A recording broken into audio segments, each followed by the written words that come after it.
Real Talk FM, good thing there. Also, Warchant TV. We're all good. Good to have you. Pumped for it. Got to watch the University of Florida struggle last night against Utah. Nice primer. That's how you start a year, everybody. Watching that rushing attack, that feeble effort to run the football at 0.6 yards on the ground. That'll hurt your feelings, especially when half of Utah's team was missing. Hey, no matter. Easy win as Florida starts 0-1. Now, that's a buoying effect, as we say. Schadenfreud's always nice, but it's not our main interest, right?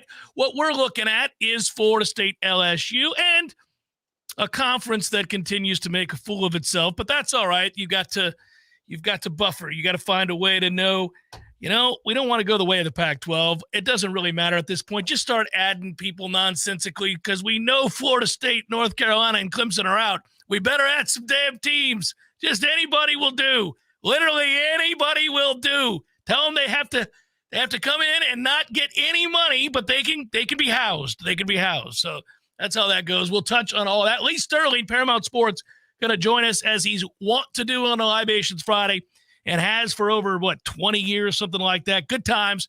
He will join us as well. All right, Tommy, give me the layout as we start to get set up for Orlando. I'm glad you made it there safely. I'll be heading that direction post-show. Bar looks cool. All bars do. What do you got there for me? All right, so I got the Hooch. This is where we're at. Right now, technically, they're not open, but they're going to welcome fans of the show here early. They actually have bartenders coming in early if you want to stop by. I saw some folks in the chat this week that said they wanted to come by from 1 to 3. So this is downtown. It's the Wall Street Plaza. Behind me, I'm going to duck my head. You see in the corner of the bar, they call that the Moon Man. And the Moon Man has vapor smoke that comes out of him on command. Nice. So that's a decent setup. That's also going to be your stage for tomorrow, I do believe, is the three of you are going to be in that little old school like jalopy stage. And right now they're doing a lot of stuff for the block party. This is basically when all the roadies are here setting up. I might have a seizure with some of the light tests they're doing out there on the stage to my left. There's also going to be a sound check of some awesome country music in the 2 p.m. hour. Hopefully you get to hear that in the background. Yeah, that's fine. Hopefully I do get to hear it in the background. It's a good setup. I'm excited to get over there. I've got a weird night traversing the state, headed to Gainesville for my son's football game, and then back over to Orlando after that game concludes. But I'll be there, buddy. You save a cold beer for me upon arrival, and I will join the party as we get set. It is a reminder to everybody that are making their way. First of all, thanks for listening. I know a lot of you are listening right now as you traverse. Drive safe. I know there's a lot in the way of vehicles on the road, both because of the game itself, but also because there's still a lot of work to be done in cleanup and fixing power lines and, the whole thing, getting debris off the roads. So it's a little congested, a little weird, but you'll get there. Take your time. Exhale, as my wife tells me all the time. Yeah, you got to lock it in 3 places if you're leaving from our home city or west of it. Around mile marker 240 is nasty. I-75 has a lot of Louisiana drivers who don't really care in conjunction with a long weekend, a holiday weekend on the roads, and then the turnpike is the turnpike. So that's a drive to lock it in. Games last night. Let's touch on them real quick, and then I'll give you my perspective as we start today's show regarding this Florida State-Florida game. We've worked our way through an entire summer, gotten to this place, and now we think about Florida State, LSU, what it means, and kind of contextualizing that football game. That Utah team, which you guys know if you listen to the Jeff Cameron show, is a team that has won me a lot of money, is a team that I picked to win the Pac-12 2 years ago and again last year, is a team and a program that I respect immensely. So when I say this, understand where it's coming from. That's not that great a football team. Not this year. Not with all of the people missing that they were missing. And they were missing upwards of 7 or 8 bona fide starters, including their starting quarterback and their best defensive player. To watch that team be able to shut down Florida's rushing attack, which is what Billy Napier wants to do, and frankly what you have to do when you have one really good receiver, a good running back, and, Graham Mertz as your quarterback. That you got to be able to run the ball. and they could not run the ball last night, not even a little bit. And I think if you're a Florida fan, you have to think to yourself for a second, you just lost to a Utah team that's not going to be a great version of what the Utes typically are. That's where it's unsettling.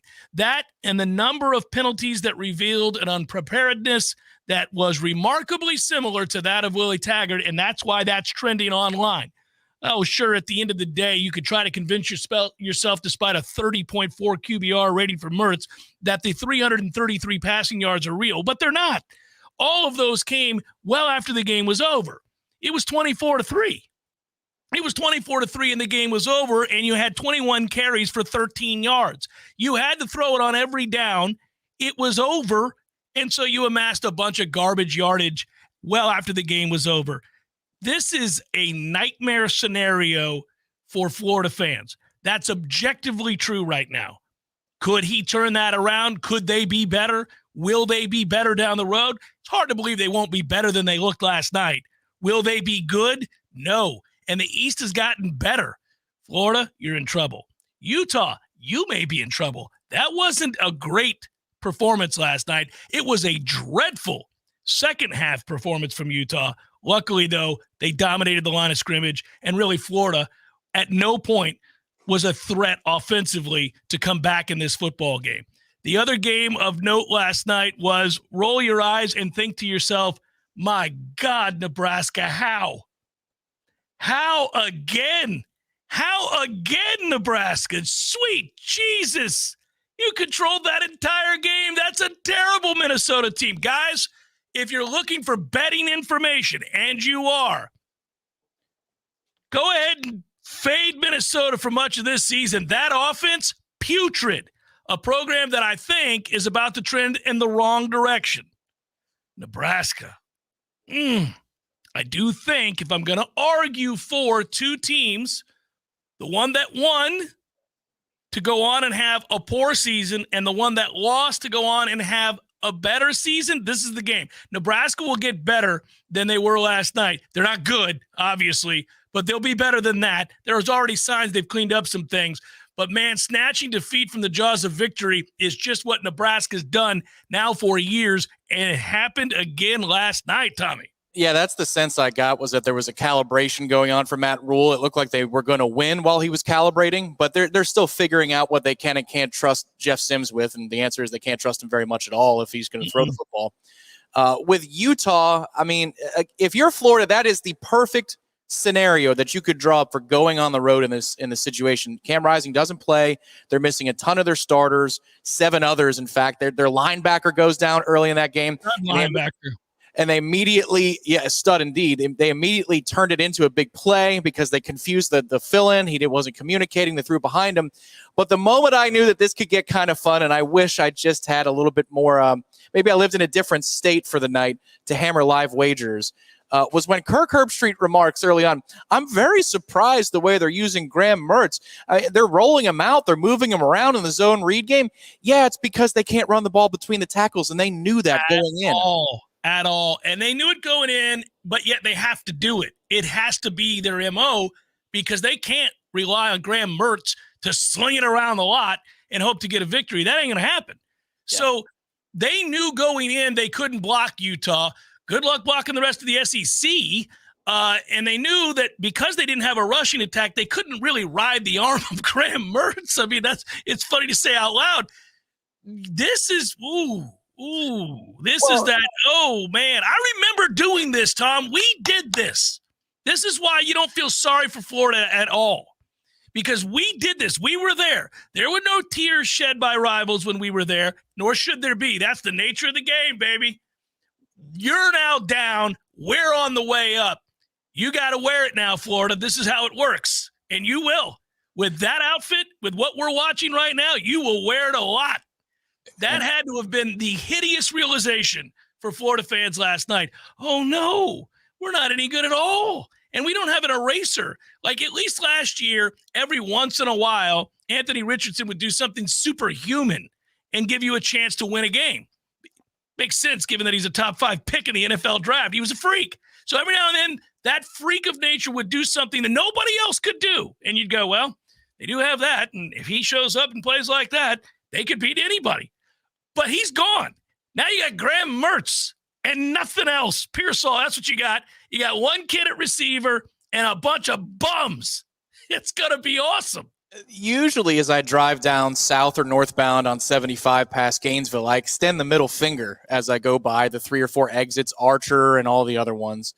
Today I just kind of smirked as I drove by. I didn't extend the middle bird. I just kind of smirked. I was like, whew. Because the thing I admired about last year's Florida team was even in a game against Georgia where Georgia started quick and then it was kind of a mess from that point on. I just admired how committed Florida was to trying to be tough on the ground and running the football. Like I could see what Billy Napier was trying to do. This is what we're going to be about. You could feel that identity being established, even in the face of you probably should have featured Anthony Richardson's skill set more. Like I get it. That's the long game, but they can't do what he wants to do. They can't be what he wants to be about. And it's awesome. It's great. It's truly awesome. I was sitting back going, oh, man, that's that feeling of hopelessness. Yep. That devoid of hope moment is something you want to see in a rival's face. When you see it with Miami, it usually happens early in the year. When you watch Miami after they've convinced themselves they're back, and then, the games are played. And so you get to about week 4 or 5, and there's that inexplicable, we just gave up 700 points to Middle Tennessee State moment in front of 9 people. And all of a sudden you're thinking, oh, man, I really thought this time it was different. And it's not, and then they're just sort of what do we do? How do we act tough? No, I mean, we're used to being very, very verbose. We like to tell people how strong and tough we are, and we suck again. Damn it, man. That's my identity. That's how I get through the week, is pretending I'm, a badass. And now, again, I'm not. So that's what Miami has to do all the time.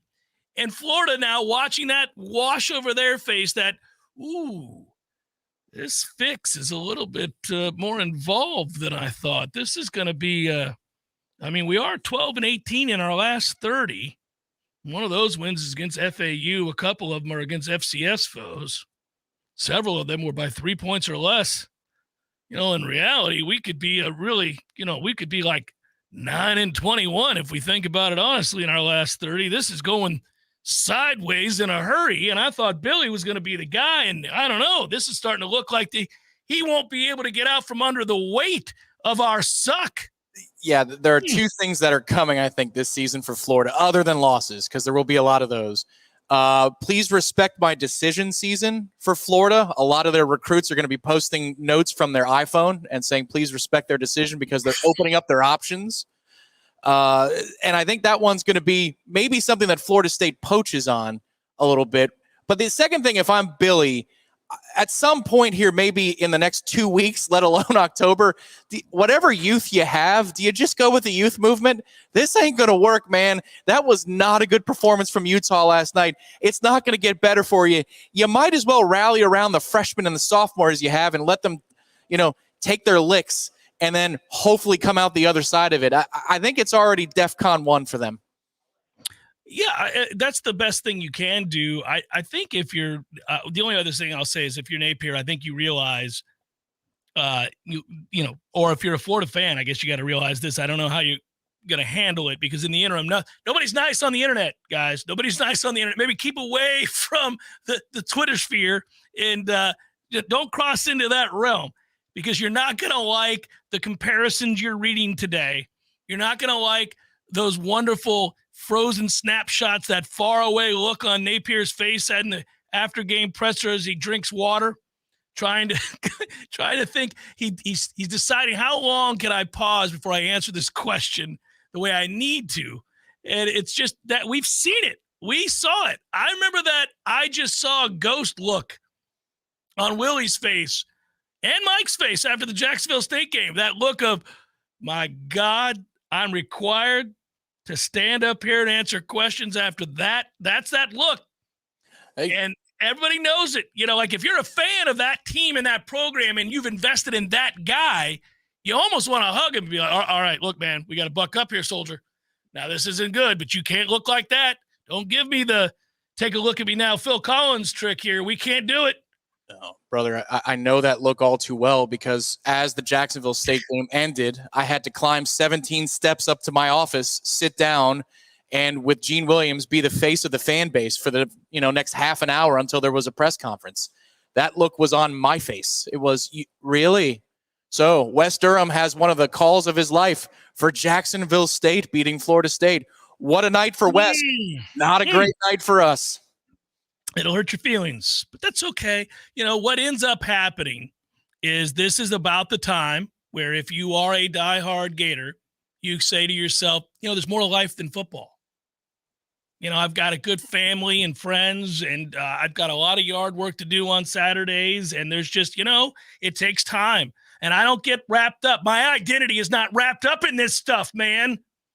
I'm not so involved like the rest of you losers. Oh, so your team's good. I've had good teams. That's the time that you got to go through that now. Yeah. It's called self-loathing. Go through it. Go get it through. It's cathartic. Yeah, if they've got golf stores in Ocala or Gainesville or Jacksonville, and I'm sure they have many, sales are about to go up because I think a lot of Gator fans are going to say, you know what, I am going to buy that new driver. I'm not going to spend the money on the parking and the concession. Just get me the new driver. I'm going to go play on Saturdays. It's the conversation between two Florida fans this afternoon. It wasn't as bad as it looked. A couple red zone mistakes, some key penalties on 3rd and short really cost us this game, even though they don't believe it. And then the other guy says, and you know what, if they're bad, again, like I told you before, we knew it was a lengthy rebuild. You knew that, Bob. And I said last year I was going to get better from 150 in. Now, I never really did. I went to every home game last year. I went to 3 away games. You know that, Bob. We went together. I'm going to take the time understanding what kind of rebuild we have here in Gainesville. I'm getting a little better from about 150 in. Let's go play a little golf. I'm going to hit these new irons. It's going to be all right. Lee Sterling will join us, and he'll join us very, very soon with his picks for the week. It's Jeff Cameron Show, 93.3 Real Talk Radio, Warchant TV.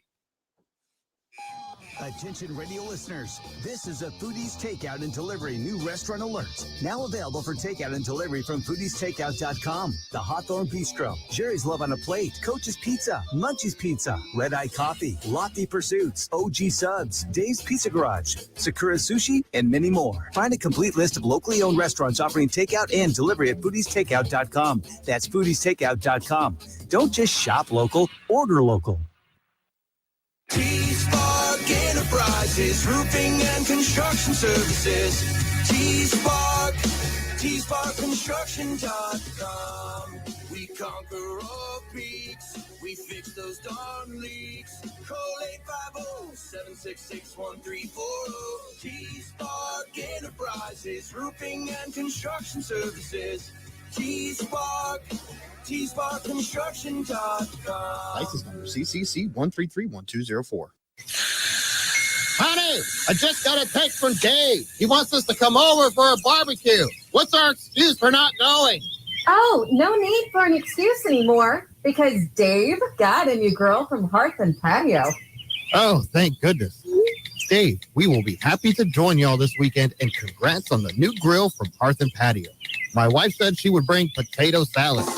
Hearth and Patio invites you to elevate your grilling game this year with one of their amazing grills from Fire Magic, Royal Master, or Blaze Grills. Call them today, 850-727-4282. That's 850-727-4282, or visit them online at hearthpatiotallahassee.com. Hearth and Patio, making barbecues great in the Sunshine State. Honey, Dave said no raisins in the potato salad this time. Call them today, 850-727-4282. That's 850-727-4282, or visit them online at hearthpatiotallahassee.com. A bed of Zaxby's crinkle fries, hand-breaded chicken, hardwood smoked bacon, and buttermilk ranch. It's the perfect comfort food. Pillow sold separately. Chicken bacon ranch loaded fries. Woo, saucy! Barry knows cool. He's keeping you comfortable. This is Kyle, service manager from Barano Heating and Air. Schedule an appointment from your mobile device to learn about our Total Comfort Service program. With guaranteed same-day service, 15% off necessary repairs, and $25 berry bucks to use towards air filters and other products. Turn to the experts at Carrier and Barano Heating and Air. Any day, anytime, anywhere. Online at baranoac.com. Florida license CAC 1816-186. Whidden Glass has been taking care of business since 1945. When you call Whidden Glass, you're dealing with experienced, reliable professionals who offer only the best. Like Whidden's top-of-the-line bath enclosures that provide style and luxury at an affordable price. Eye-catching storefronts are a specialty at Whidden Glass. We'll help you design it and install it. Whidden Glass, the first name in glass replacement. Call 222-5781.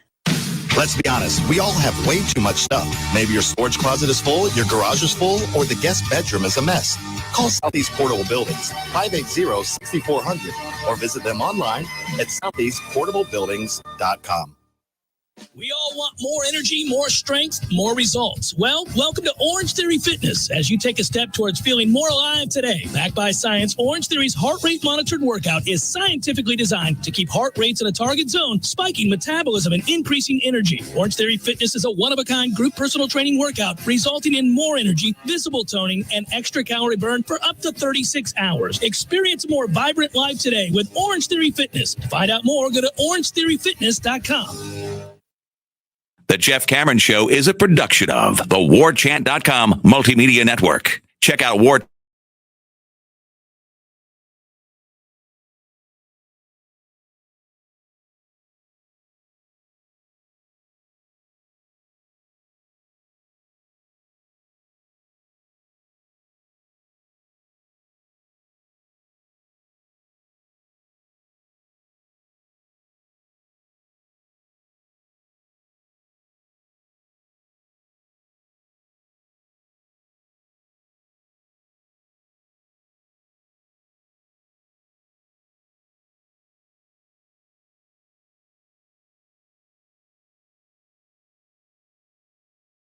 Way the games, TCU minus 20.5 against Colorado, Clemson minus 13 against Duke, UNC minus 2.5 against South Carolina, Miami, Florida minus 17 versus Miami of Ohio, LSU minus 2.5 against FSU, and the free play will be Louisville and Georgia Tech. We'll get to his picks in a short amount of time, and we'll do so gleefully because it means football's back. If you needed further reassurance, yes, we survived together. So what does it mean for Florida State and the rest of the ACC regarding expansion? Well, just another reason to do the palm, the face palm, the palm of the forehead that says, what in the world are we doing? This is comical, but it is, I think, obviously, a little bit of a get out in front of our debacle stretch for everybody in college football. What has happened to college football is awful. But it's kind of comical as you watch the musical chairs play out now. So, Stanford and Cal and sure, let's bring him into the ACC. Makes a ton of sense. But that's where we're at after the latest, and the additions don't do anything to truly shrink the gap of what is going to be a nightmare for the schools that plan on playing big boy football. But, you get SMU, for example, desperate to be housed, and they agree to waive media rights revenue for 7 years.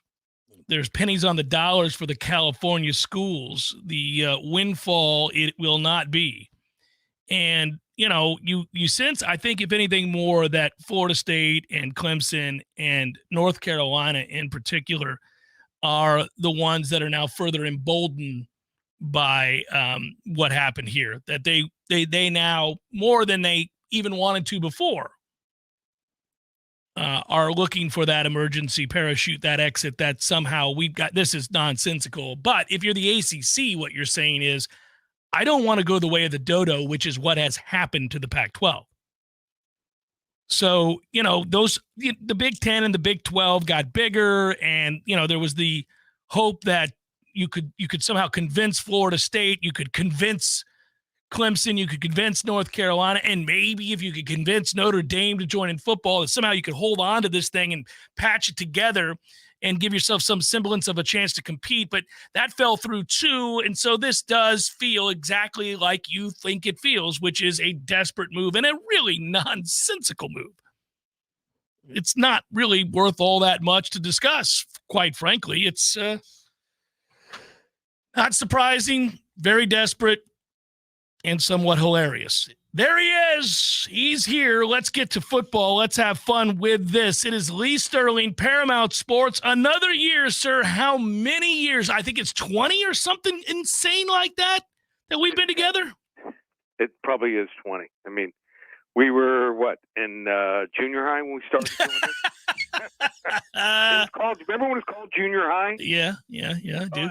I'll say junior high sometimes. My kids are like, no, it's middle school. Yeah. Well, I think you're are you a year or two older than me? I think you are. I think you ready for this? I turned 60. Oh, you're a robust 8 years older than me. We had already come around the turn and called it middle school. No wonder you're still stuck on junior high. Probably. But you look great, sir. And let's get to the fun. Hey, real quick, can we have fun together on this part of it? Yep. How bad did Florida look last night, sir? Holy woo! If they don't improve, there's a chance they might cut them loose, right? They look as discombobulated as Florida State did under Willie. Like that was a blank show right there. That was all the penalties and the mass confusion. I had a feeling that they were headed for trouble last night when he named Graham Mertz, Ethel's son. Do you get the joke? Mm-hmm, I do. Yeah, from I Love Lucy. Yeah. When Graham was named the starter after like 2 practices, I'm like, wow, he thinks that little of Jack Miller. So he is not good. The only position where they're decent is running back and receiver. They got like 4 pretty good receivers. Problem is they got to find a quarterback or they're in trouble. And the line, that offensive line, I think I saw about 20, 25 lookout blocks. It was kind of a confirmation of what we thought when Mertz became the guy. We kind of sensed that this is not going to go well. They've got to be able to run the ball, and they couldn't. And once they couldn't, you could guess that this was over 5 minutes into the game, and just a matter. And that's not by the way, that Utah team was riddled with injury, missed 7 or 8 starters, lost a starter that's a stud on linebacker early in the game. I thought to myself, Utah's second half was terrible. I'd be a little worried if I was Utah moving forward, and yet they easily handled Florida. That's something. That is not just the 2 starting quarterbacks. They're missing a tight end that might go in the first or second round. Correct. Yes. Yeah. Yeah. All right. So now everybody wants to know, speaking about resurrection and reclamation projects, Deion Sanders has got one at Colorado that he chose. He could have gone to USF, could have gone other places. He went to Colorado. And now we'll see. He's tried to revamp this roster. I understand that what he's done is untraditional, but he has to do it. I also don't think it's going to work, not this year. TCU minus 20.5. What say you? If you're a coach like Sonny Dykes, most of these coaches take them 15, 20 years to become a head coach. They don't take too kindly to someone getting Division I coaching job that quickly. So I think they're going to want to put a number on him. Chandler Morris was a starter last year at TCU, but he got hurt in the first game, or else, he would be a guy maybe everyone's talking about. And how bad are things at Colorado? Well, his son's going to be throwing to 3 transfer receivers, 2 who were at USF. So that and one of the kids from Jackson State. I don't see it here. I think they're going to lay a number on him. TCU, 58, Colorado, 14. Clemson minus 13 against Duke. Duke was an interesting and fun story a year ago, and I like Elko, and I think they'll play a good brand of football for Duke. Is Clemson back to being Clemson, or is this the game where we kind of look at this and say, man, there's something still off about that program, or do they steamroll? Did you know Clemson quarterback Cade Klubnik? Cade Cleveland, do you know he almost ended up going to Texas A&M? Did you ever hear that story? I did not. I'm not surprised, given that he was really well thought of. So he wanted to go there. He got the offer to go to A&M the same day they ended up giving it to Connor Wegman, who's now their starter. Mm-hmm. And Wegman jumped on it. And then when Cleveland heard that, he was like, okay, well, let me go to plan B here. I don't want to, go head-to-head with this kid. And turned out pretty well, and I think that he's going to come out this year. Now, the hype would be bigger if they won that bowl game last year in the Orange Bowl, but the problem was they turned the ball over, and I thought he played well in that game. They just could not hold on to the ball. I like the hire of Garrett Riley. I do too. As their offensive coordinator. He's someone they needed. Their wide receivers are starting to develop, and what's the one big weakness for Duke? Cornerback. They got some problems at cornerback. I like Clemson. I rarely will lay double digits on the road, but I like Clemson here. I think they win and cover 34-20. North Carolina -2.5 against South Carolina. One of the better games that we want to watch this weekend, one that I think everybody was excited to take in. Always kind of a good litmus test here for these two programs. North Carolina, given the 2.5, what say you? Yep. So when I first looked at this game, the way the teams finished, I'm like, this is a South Carolina call. And then I looked at South Carolina's defense. They only returned 4 starters. I think their front seven is going to be really weak. And I think South Carolina needs some semblance of a running game to be successful for Spencer Rattler. And they lost Marshawn Lloyd. He ended up transferring out. So these are both two good quarterbacks that can really spin it.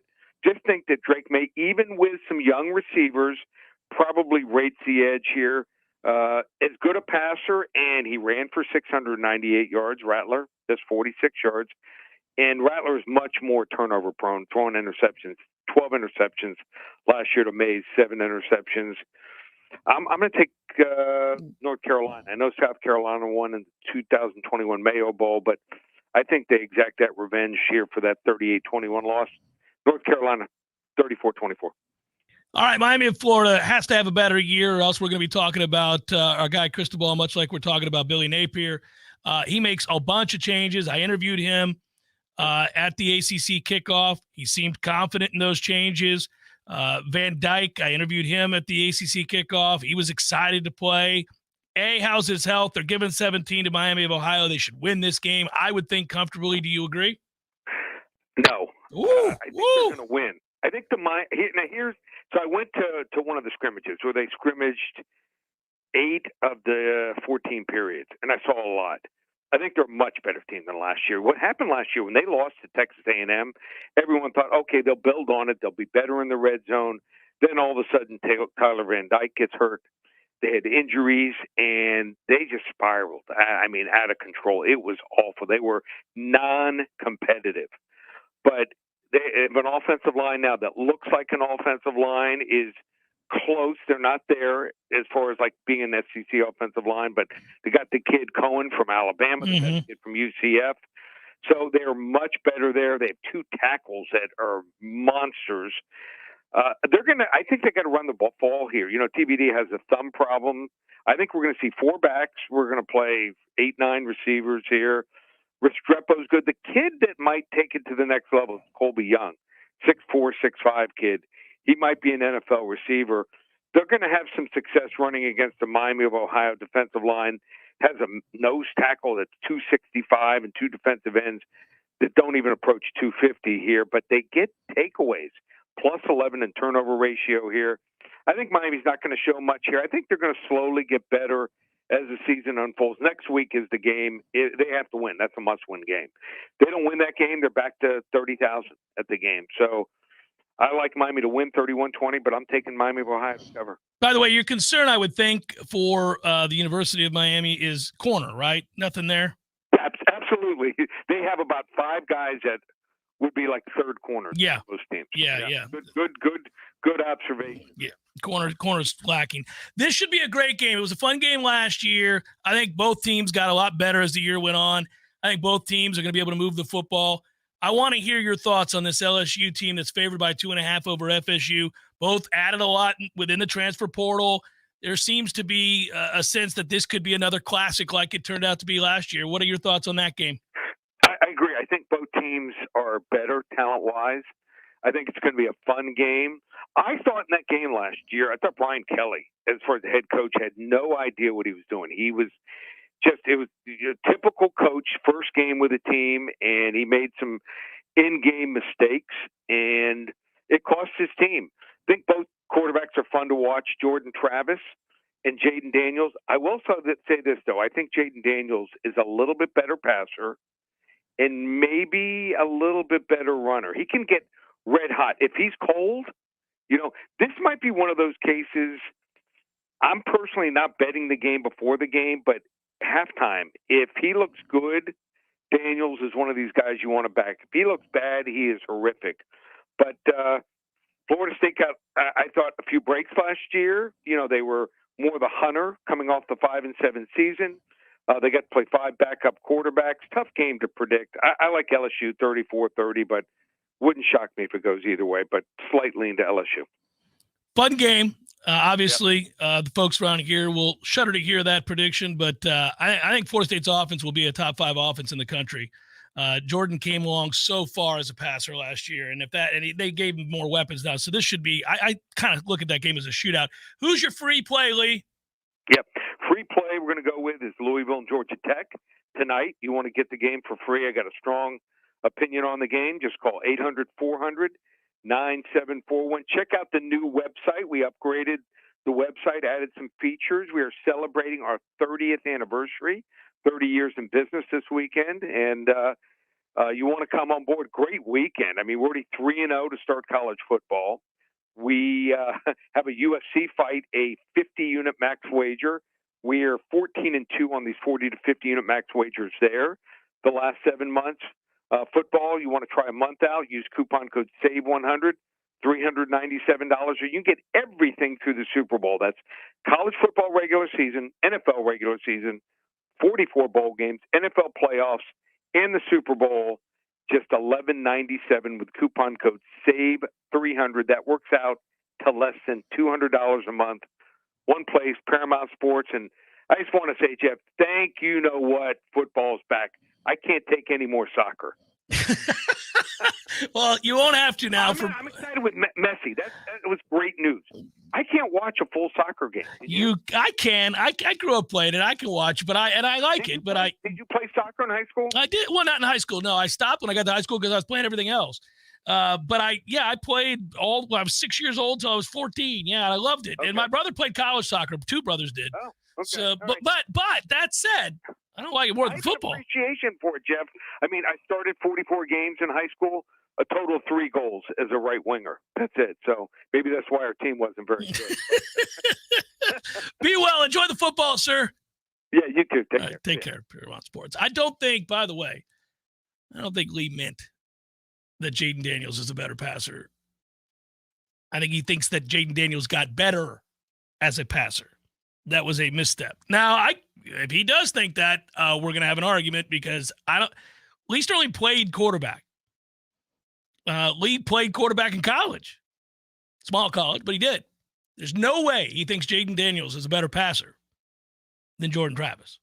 So I think that was a misstep. I think he was trying to tell you that Jaden has gotten better as a passer, which, by the way, has been a talking point out of the LSU camp. Now, what you never know about those things is that wishful thinking?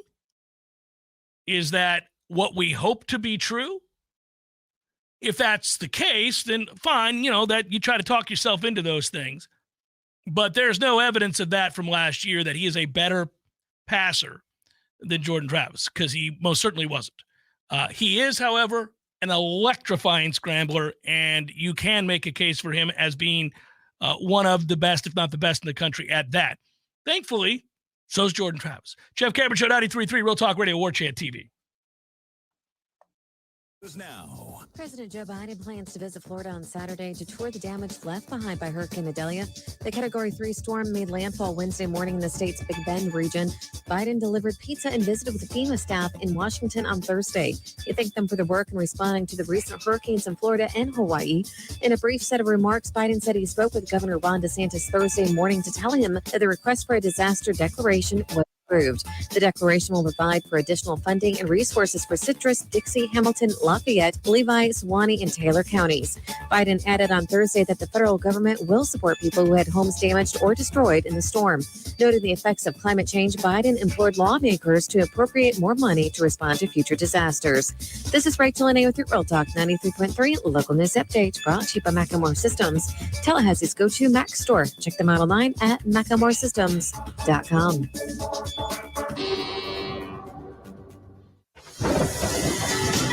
This is meteorologist Michael Carroll with your Real Talk 93.3 weather update. Scattered showers and storms in the forecast for this afternoon, with high temperatures working up into the upper 80s.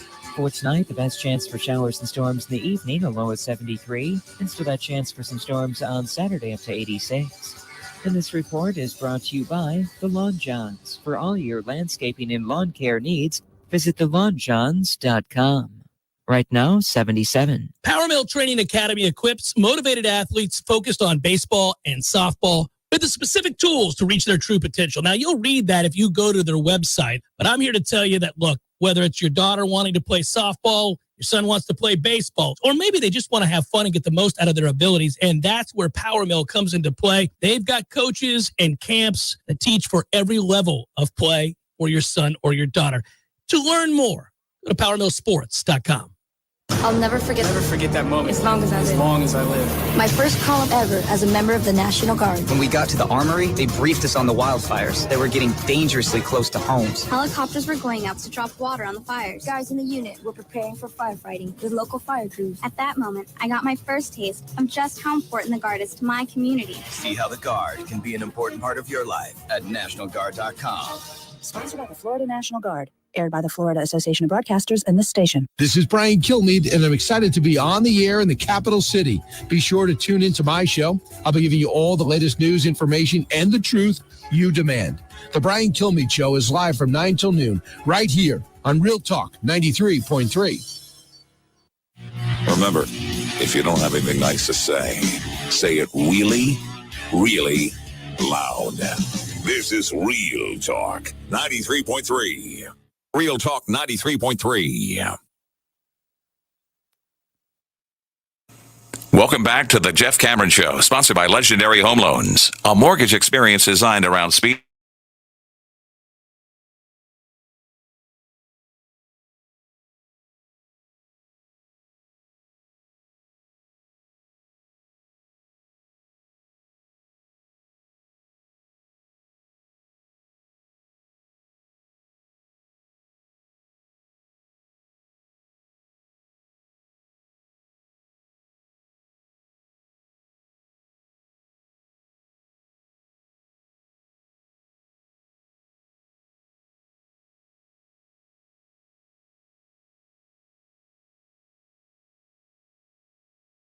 ParamountSports.com was Louisville minus 7.5 against Georgia Tech. So I will say,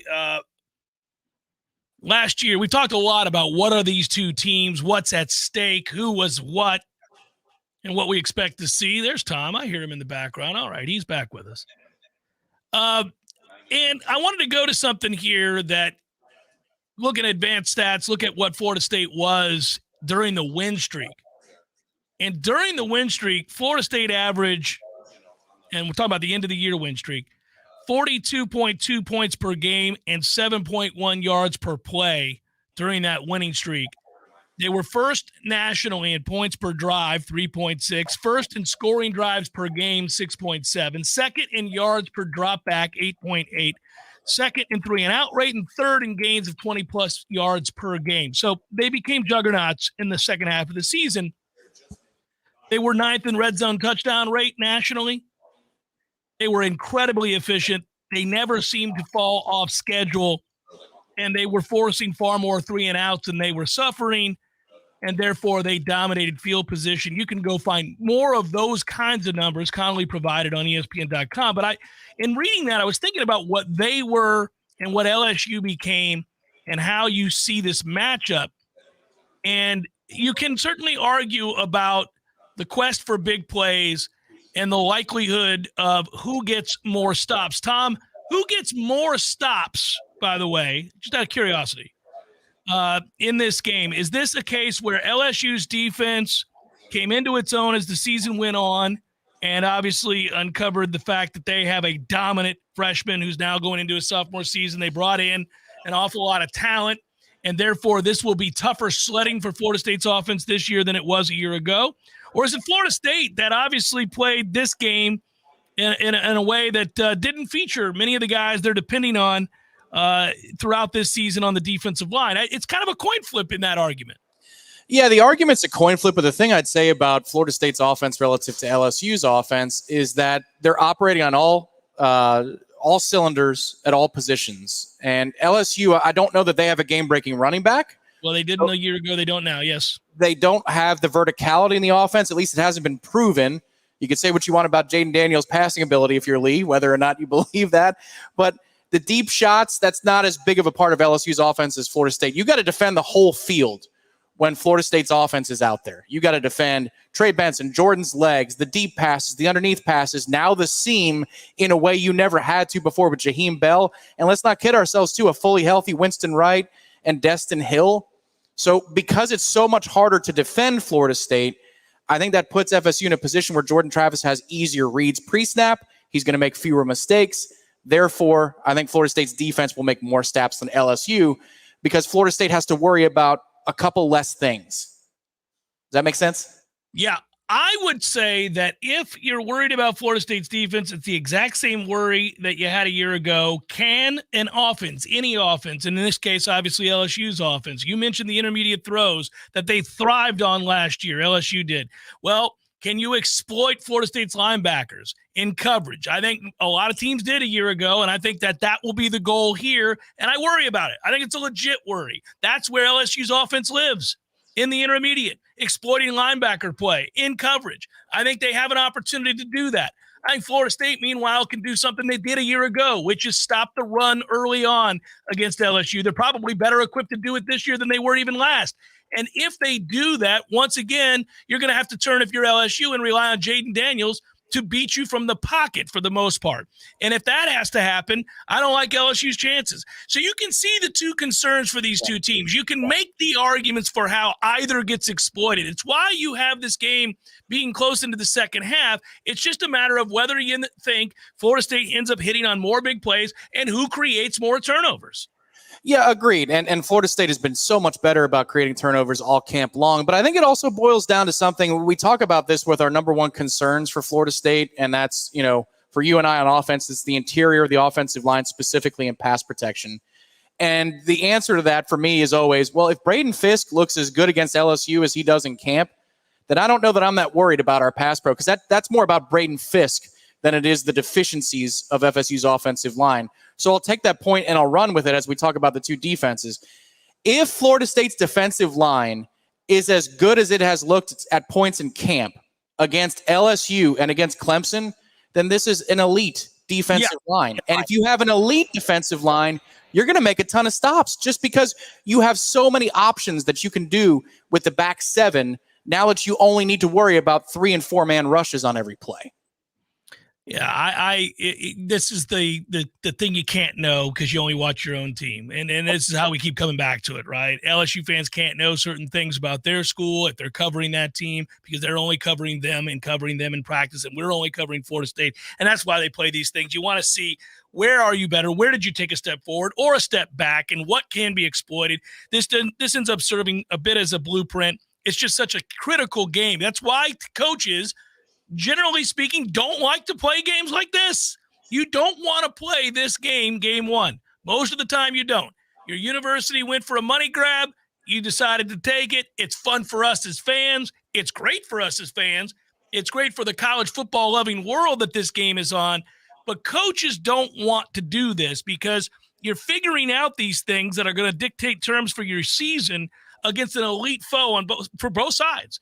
And you almost can't trust what you learn in practice going into a game like this because, again, you have not seen an opponent that is capable of exploiting these things. That's why you like to ease into it with a team that give you a little bit of a test, a little bit something different, but not a team that's an actual threat to beat you.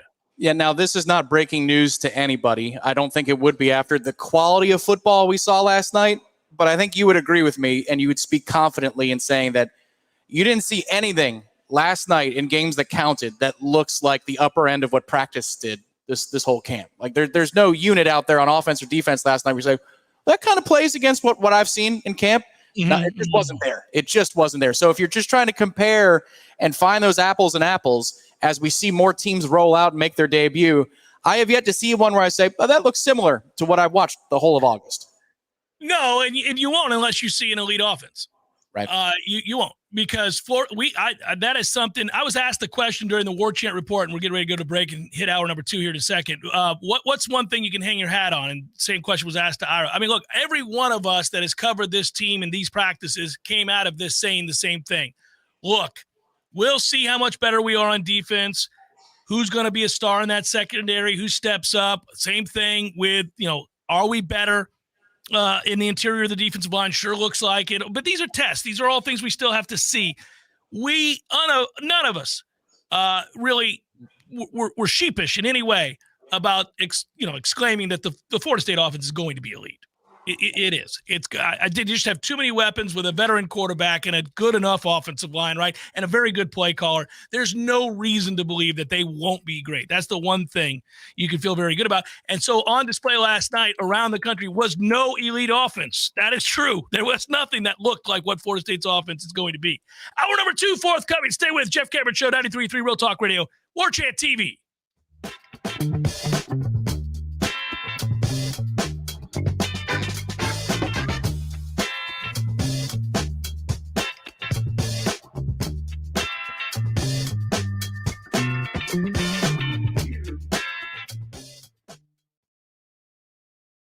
Joe, Java, Brew, Go-Go Beans, Brainwater, Liquid Lightning, Wakey Juice, whatever you call your cup of coffee, you're missing out if it's not Grassroots Coffee. At grassrootscoffee.com, you'll find an easy way to order the best roasted coffee beans available. It's very simple. Choose the blend you want and how you want it ground, and the bag you receive will have the date your beans were roasted and packaged on it, all written by hand and signed by the roast master himself. You'll know that's as fresh as it gets. You can get Grassroots outside of your house also at some of your favorite restaurants in town. Next time you're out to eat, try asking for Grassroots Coffee by name, because there's a good chance they will have it for you. And if you own a business, Grassroots Coffee has options to stock your break rooms with all the productivity powder your team needs. Plus, like some other options that you'll find at work, Grassroots Coffee actually is a part of our community. Hit to grassrootscoffee.com today and get yourself a treat. Some locally owned, locally roasted, and locally loved Grassroots Coffee.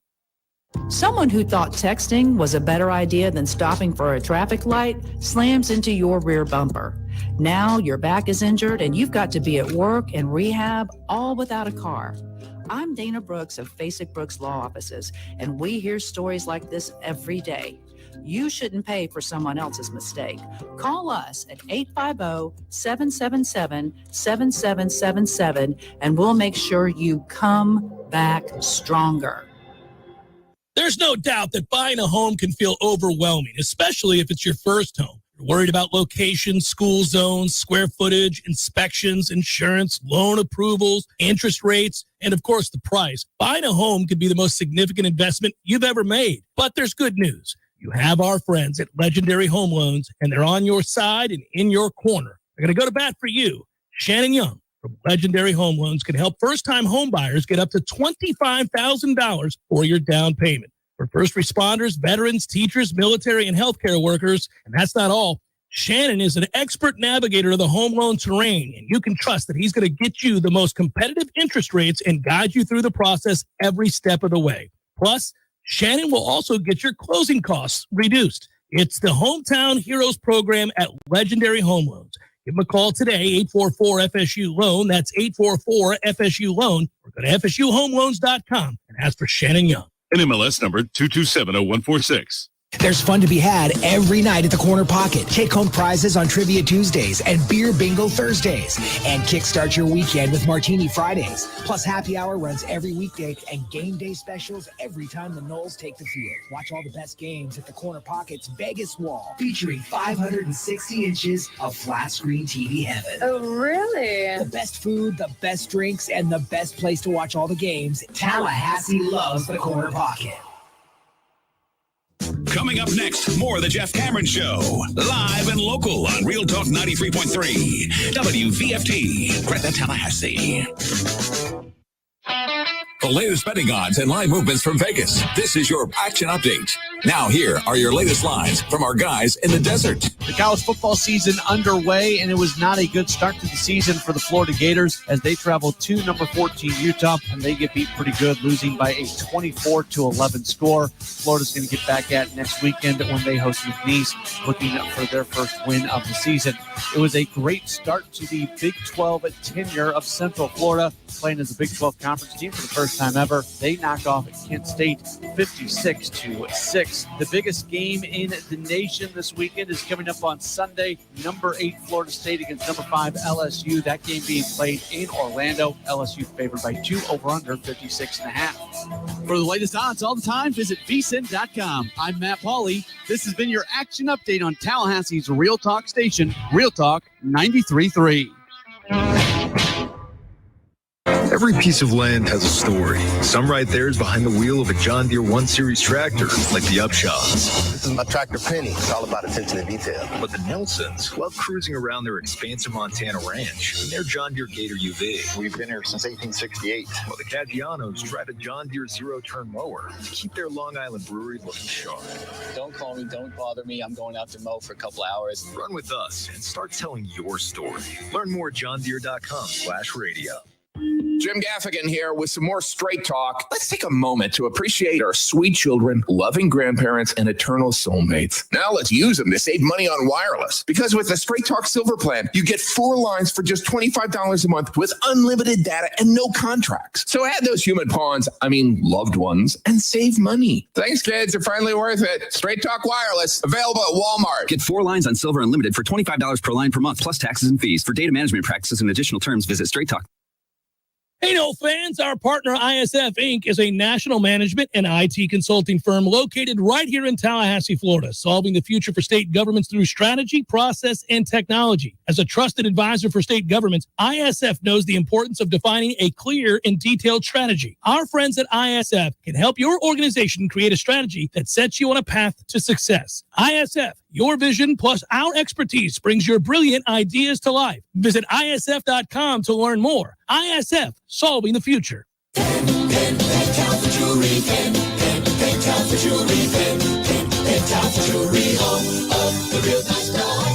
man, have you heard the sound? Pentalpha Jewelry's the best in town. So rings, diamonds, earrings, bracelets, and more. Pentalpha Jewelry Store.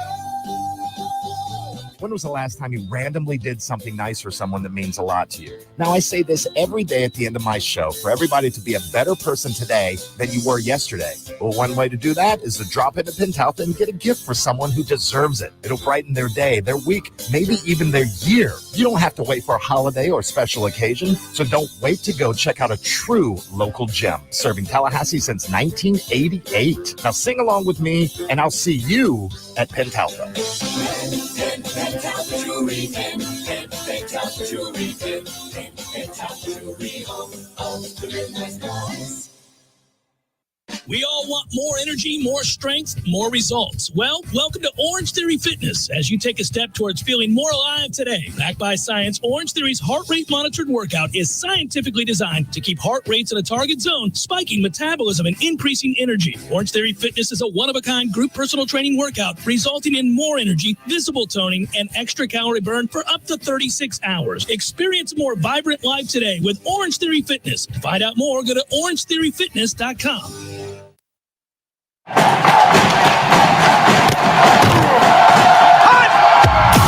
Broadcasting live from Florida's capital city, this is the Jeff Cameron Show, brought to you by Orange Theory Fitness on Real Talk 93.3. Now, stop what you're doing and listen closely.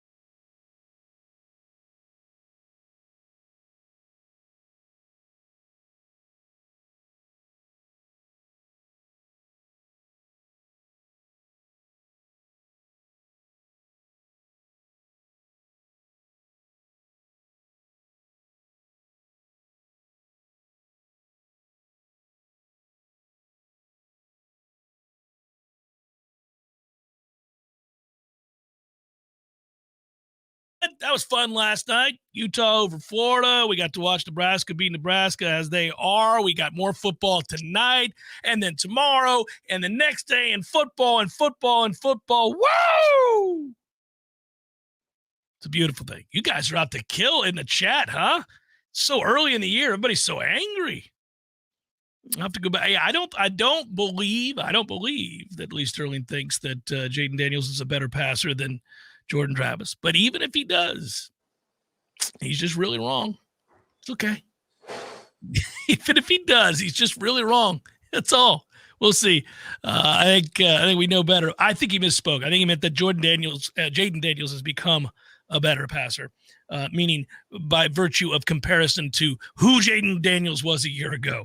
We'll see. It'd be hard to be worse, so I think it's almost a safe assumption starting a whole year that he could become better because, he's not good. Not good as a passer. Really good as a runner, though. Really good as a runner. I see the folks there, Tom. How is it starting to get like they opening the doors? Here we go. Let's go. How's Hooch? They're welcome. The doors are open to anybody who wants to see the show, or I guess 1/3 of the show, right? You're 2/3, I'm 1/3, but it's open. They're serving some cold brews. James B's in the back with his brother Carter, and there's some other Knowles on the way. So absolutely. Yeah, it's early. I mean, those guys are great to show up this early on a Friday before a Sunday night game. Yeah, man, that's cool. That is a wonderful dedication and loyalty. It's much appreciated. So here's a note for you. I just learned this from Jay, our contact down here in Orlando, who's been making sure that everything is arranged.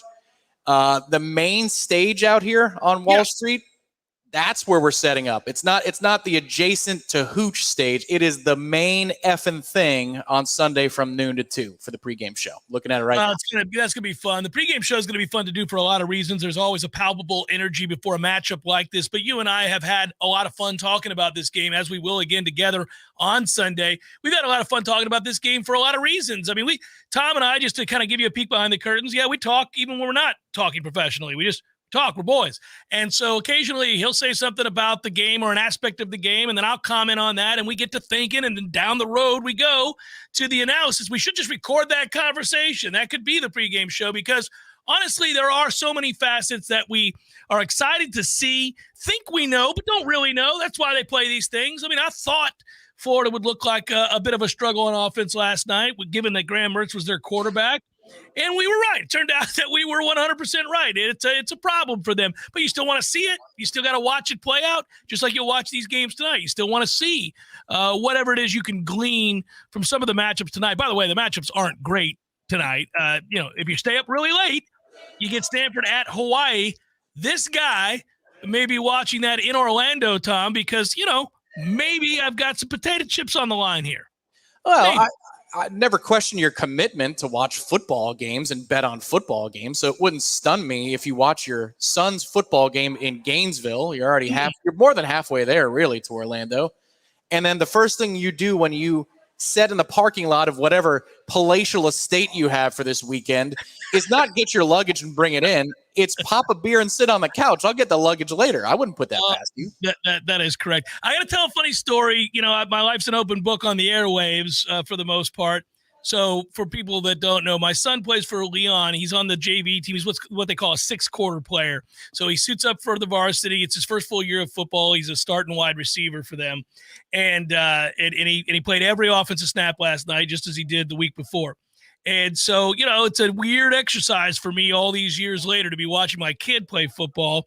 And you know what I discovered, Tom? Something last night I discovered that really made me laugh, and it makes it easier for me to watch. They lost last night to Childs 41-26, and they were outclassed. They got beat up. And but Bryce is also the up man on punts on special teams. So he gets everybody set, that guy that's just behind the center to the right or to the left of him, and has to serve as a blocker for anybody that gets through. So this will make you laugh.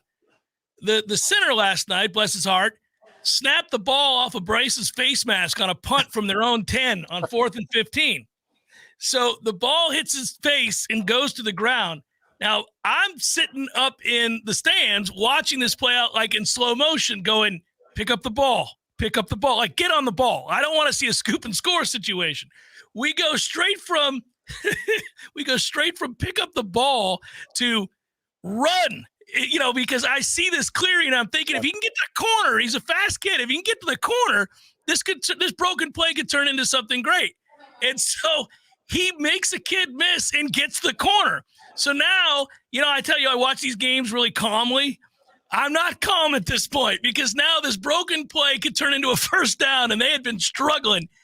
And he gets the corner. He gets the first down. He gets past the marker. He's going to get the first down, and I can see it. And it slows down for me as I realize this other kid has got the angle, and Bryce is pinned on the sideline. And in my head, I'm thinking two things. Lower your shoulder and try to truck that kid or get out of bounds, but don't do what you're doing, which is standing straight up. And he stands straight up and gets decapitated. He does a full helicopter spin and slides into the bench. And to his credit, it made me laugh. He popped up, threw the ball to the ref. He was proud.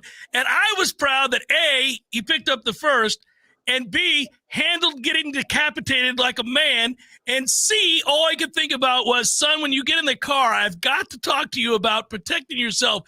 Get low, man. Get low.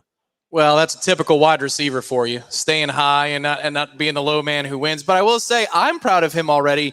If he's the up man on a punt, do you know what that means? He's one of the glue guys on the team already. If you're an up man on the punt, you are absolutely the glue of the team. That's just a rule. So he's entrusted in his first season of playing football with one of those roles where if we did a broadcast, that guy, he has all the intangibles. He keeps these guys. He's a heart and soul player. Yeah, I think he had 3 catches for about 15 yards, but he held on to the ball, and then he got decapitated on a punt that turned out to be an accidental fake punt. he got drilled, but it was cool to see him get hit and pop back up and laugh about it afterwards. So, that's all you can do. It's football, baby. It's football. What are you going to do? But it was good. It was good. And it helped me relax. Him getting hit helps me relax, just like it helped me relax when I got hit. Yeah. I used to always want to be on kickoff or kick return. That way you were guaranteed on the first play of the game to get hit. So what's his routine like? Because I can remember after a game and I didn't play football like you did, but just any sporting event I played, hockey especially, I would be drained. I was so hungry. Like, does he just crush food before he goes to bed?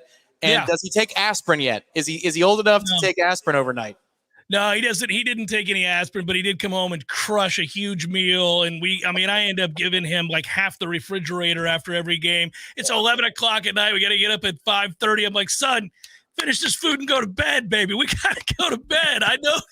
Oh, man. Back to Florida State. Okay, enough about it. It just made me laugh. Football is here on a lot of levels for me now. This is a year where we infuse some other levels of football. You might say I created the opening with a bump, and you said it. I'm going to spike it, though. So before the end of the season, how about a Bryce Cameron Zaxby's Platters challenge after a game?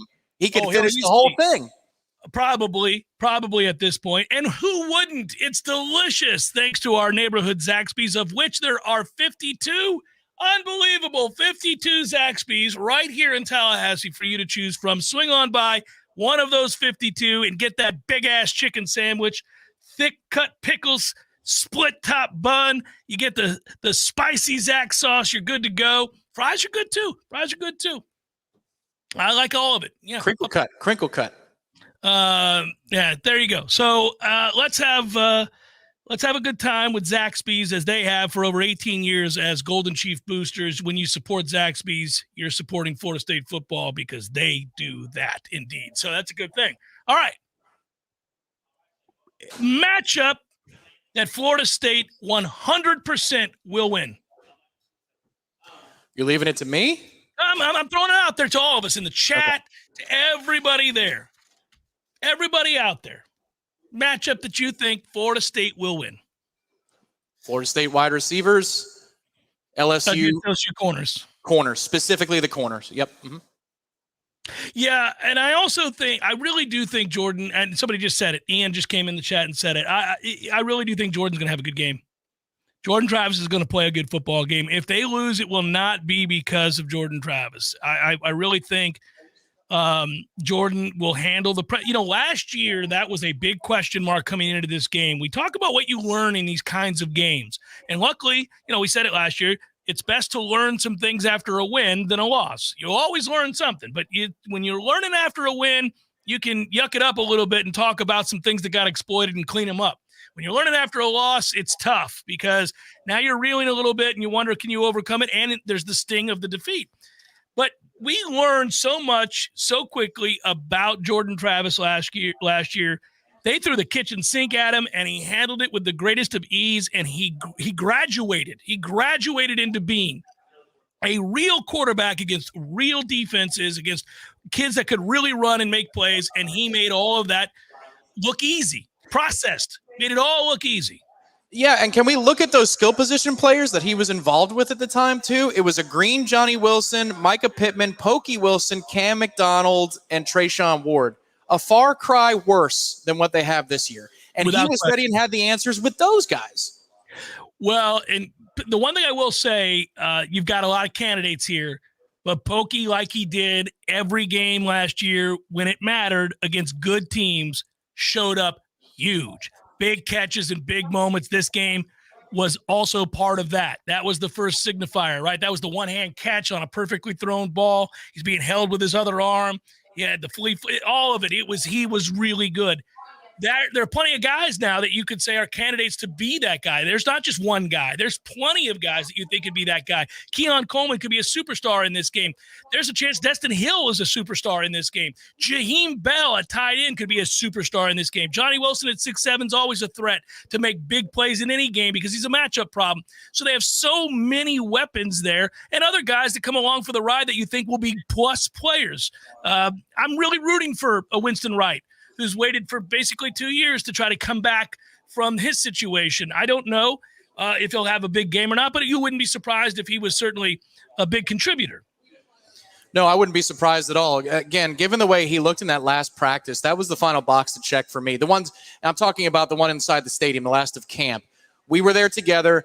There were 3 plays, one of which was a brilliant throw from Jordan Travis. It's an anticipatory throw, the likes of which I think was even more than I've seen from Jordan, which gets me more excited about the quarterback.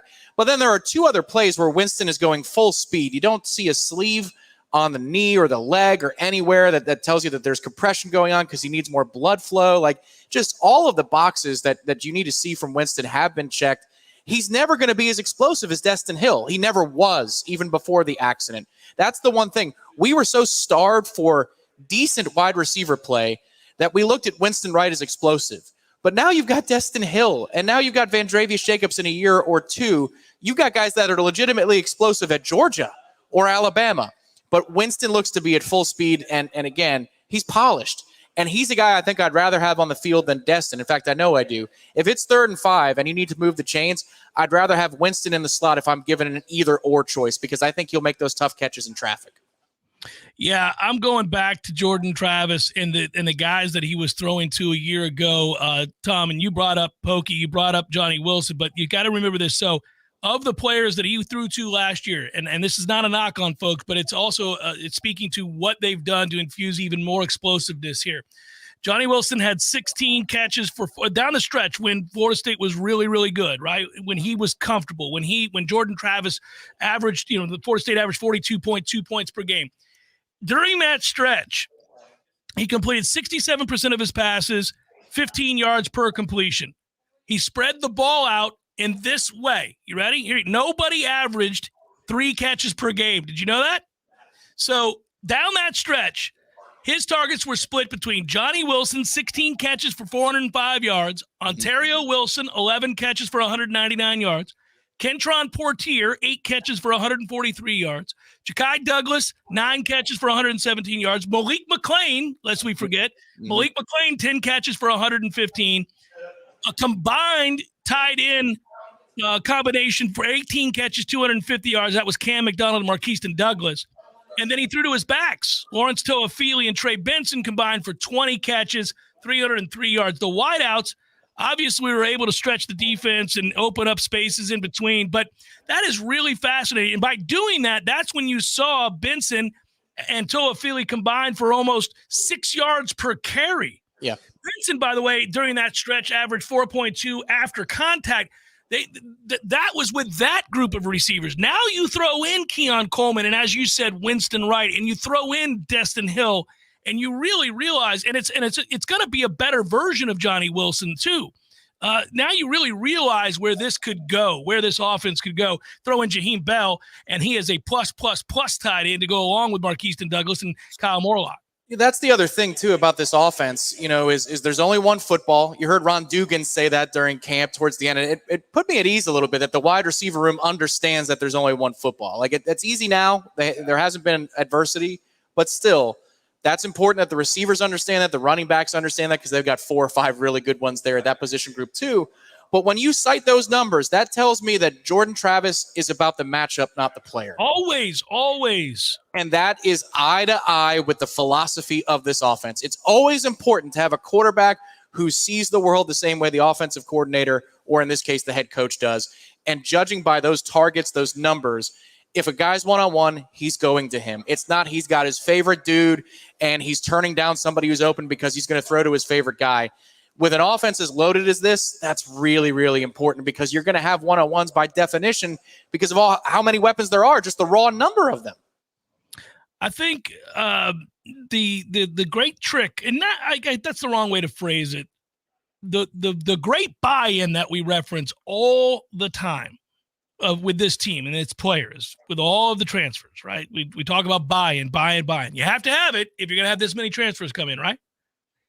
Is that basically Mike is able to tell great receivers, a guy like Keon Coleman, who's going to play in the league and could, if he has a good year, be a first-round draft pick, that, hey, man, there are going to be days where you just don't see the ball, that the matchup isn't for you, that this matchup, it's better for so-and-so, or we're going to really run the ball in this game because of the way this defense plays. Or this is a game where we really think we have the best one-on-one matchup for Destin Hill or whomever the guy in the slot's going to be at the time that you're having that conversation with Keon Coleman, right? You have to not just say to guys, hey, I think this is going to be a productive offense. These are the kinds of numbers we project. We project 40-plus points a game. We project this many yards passing per game. We project total offense to be ranked in the top 10. You can't do that.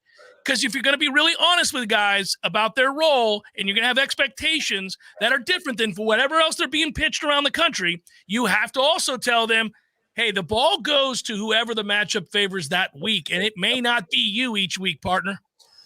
Well, and that's one of the things, you look at the LSU clips from last year. I don't want to call it film because we don't get to see it, but I put out the anger. Right.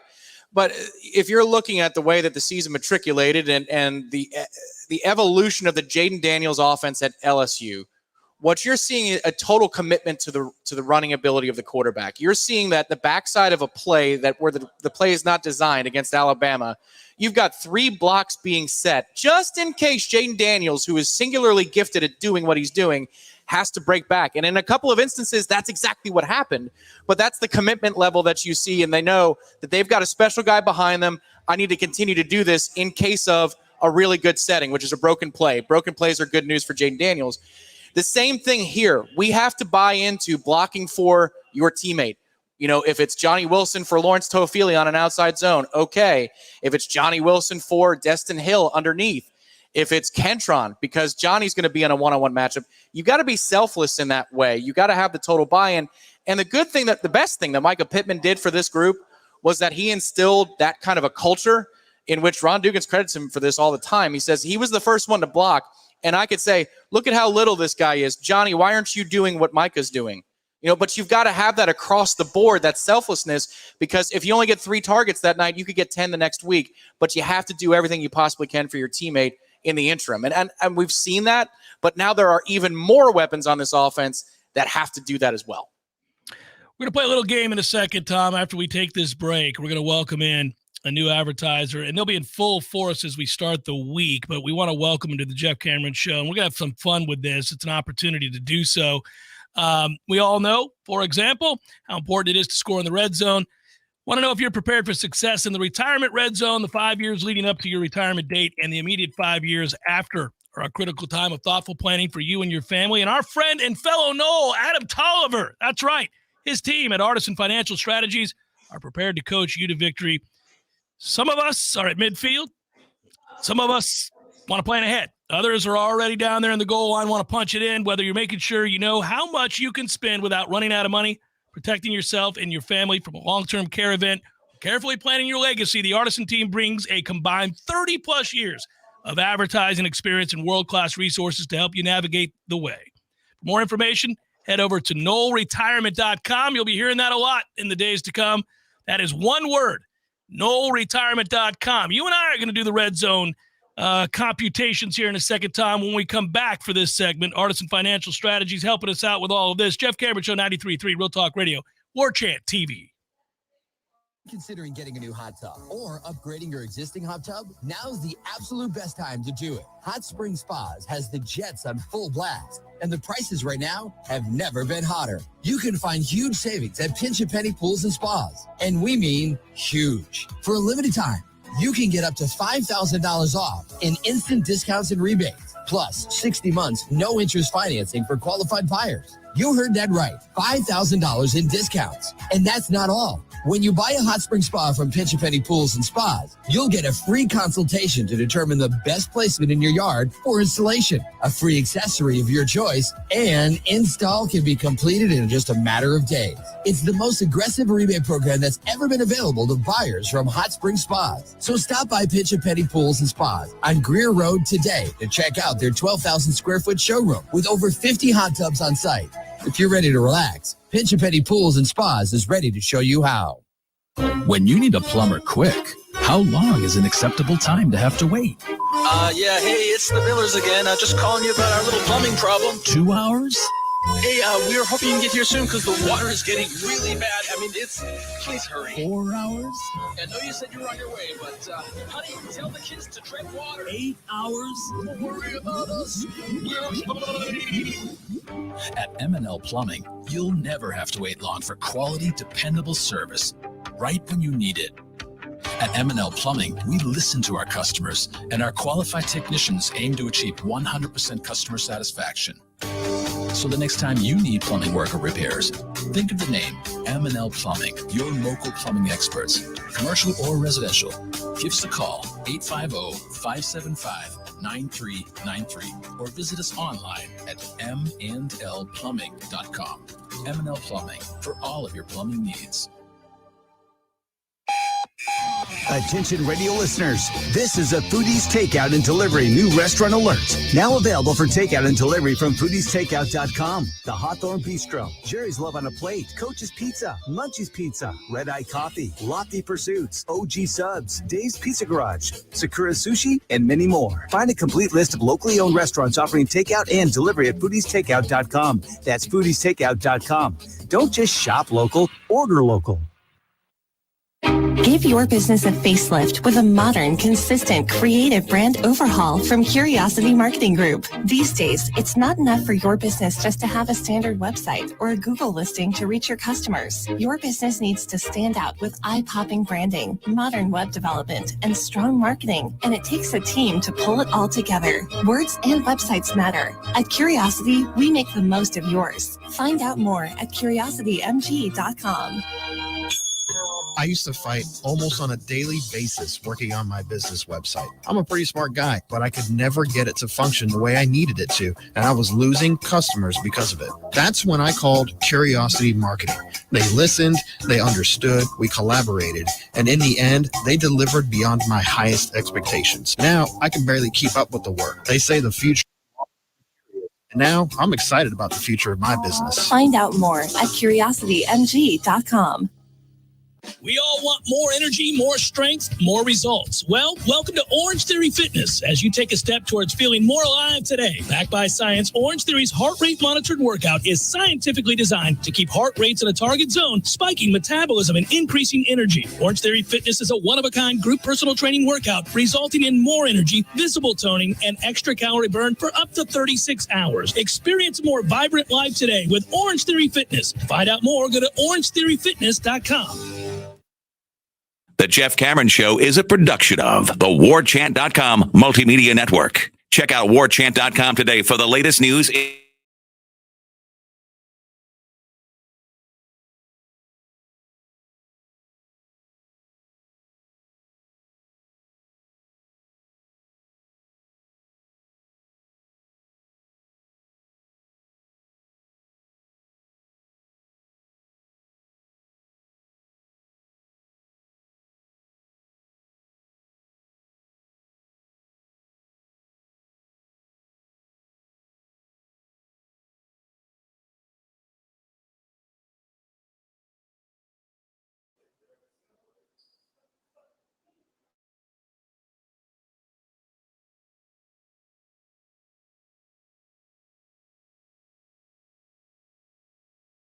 first.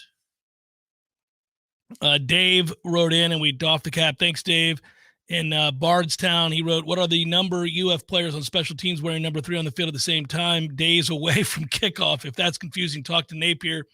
Lewis P86 wrote, Knowles 41-21. It's time for a primetime ass whipping. As for the Gators, damn, just damn, go Knowles. Ricky writes, hey, guys, any advice on how to finish up my 6 p.m. anniversary dinner before kickoff at 7:30?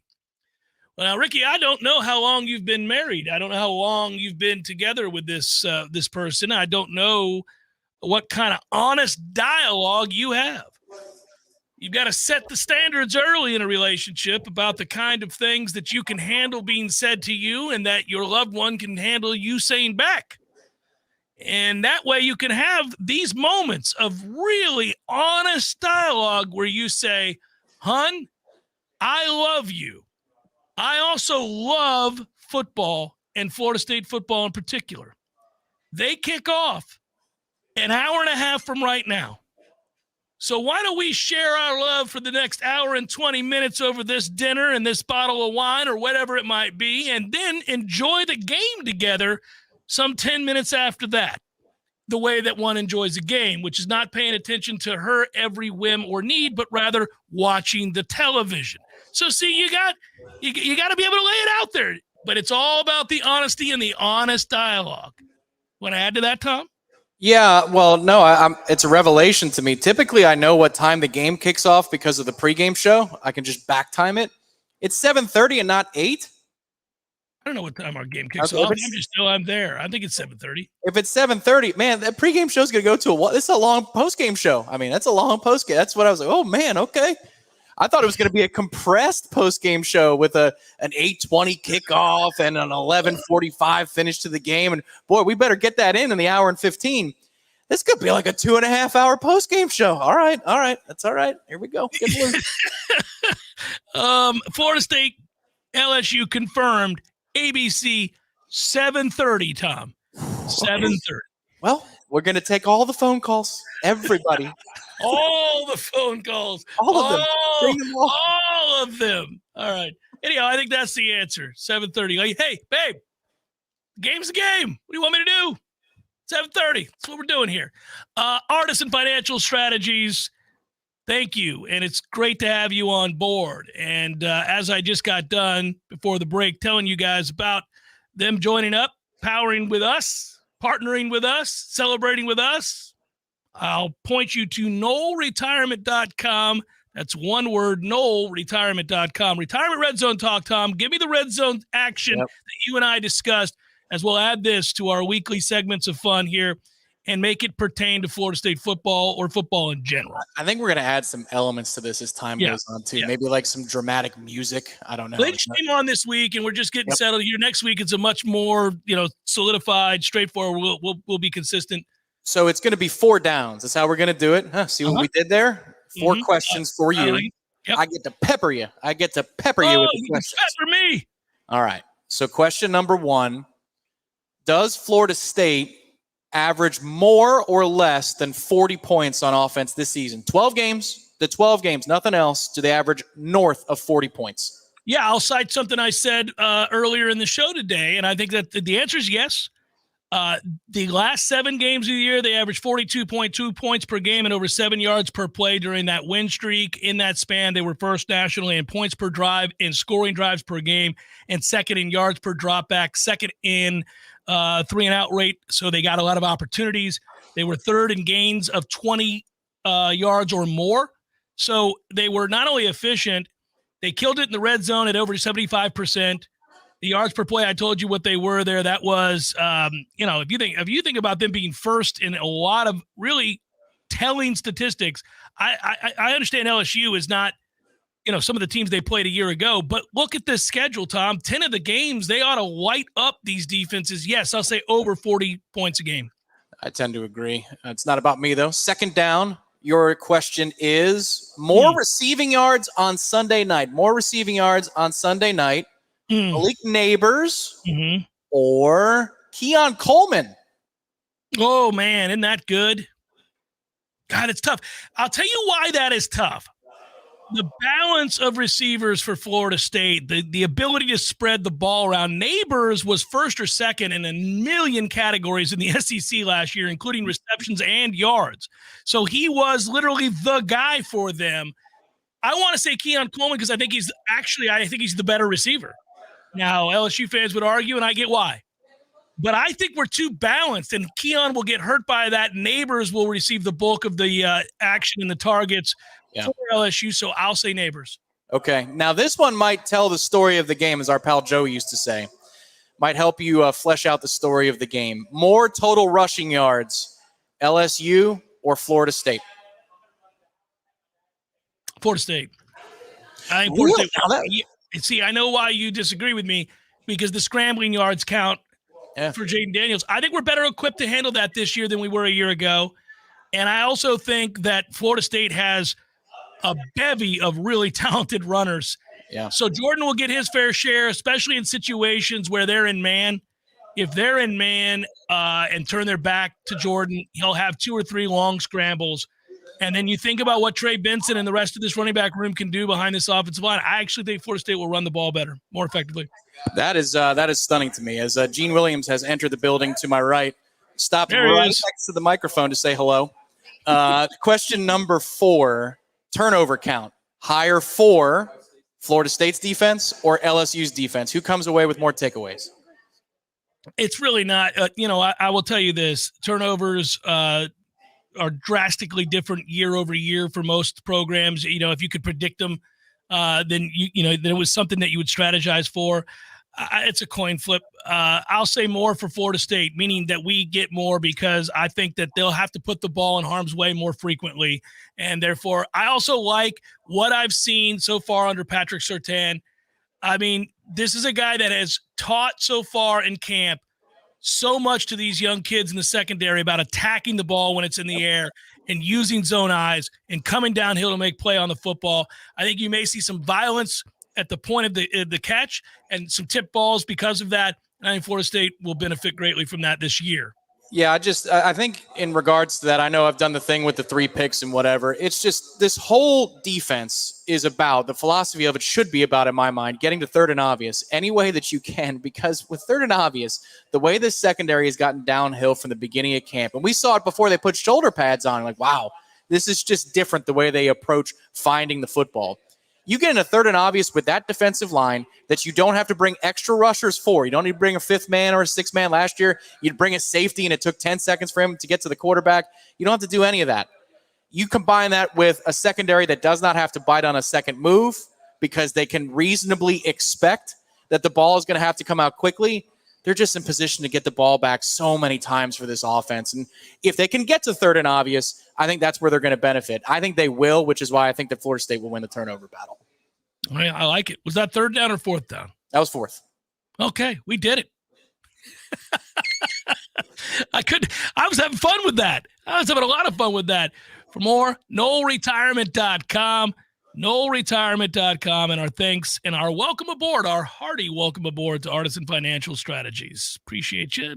Love Adam. He's great and diehard Noel, and obviously he's there to help, man. That's 30-plus years of experience, world-class resources, all that stuff, Artisan Financial Strategies, and go to NoelRetirement.com.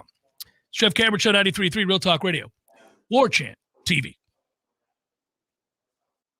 Hurricane Idalia brought rain, wind, and destruction to the Big Bend in South Georgia. From split trees to mangled metal to crushed cars, the storm left its mark. The Franklin County Sheriff's Office is organizing a relief effort to help the neighboring counties that Hurricane Idalia has impacted. The relief effort and all donations will go directly to helping Hurricane Idalia victims in Madison County, Dixie County, Taylor County, and others, according to FCSO. The FCSO will place trailers outside the following locations to collect donations at Ace Hardware on Avenue A in Carabel and Taylor's Building Supply off of US 98 in East Point. Donators can drop off items like water, batteries, toiletries such as toilet paper and wipes, diapers for children, cleaning supplies, and pet food. They are asking that no one brings food or clothing. FCSO will also be accepting monetary donations through the FCSO Charity Fund at franklinsheriff.com/charity fund. This is Rachel Anay with your Real Talk 93.3 local news update, brought to you by Macklemore Systems, Tallahassee's go-to Mac store. Check them out online at MacklemoreSystems.com.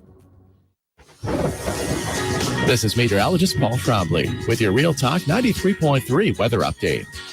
Highs level off around 87 this afternoon under overcast skies with scattered thunderstorms likely. Southeasterly winds 8 to 15 miles per hour. Scattered thunderstorms likely tonight. Lows level off around 71. Overcast skies. Chance for scattered storms again tomorrow. Highs level off around 86. Cloudy skies.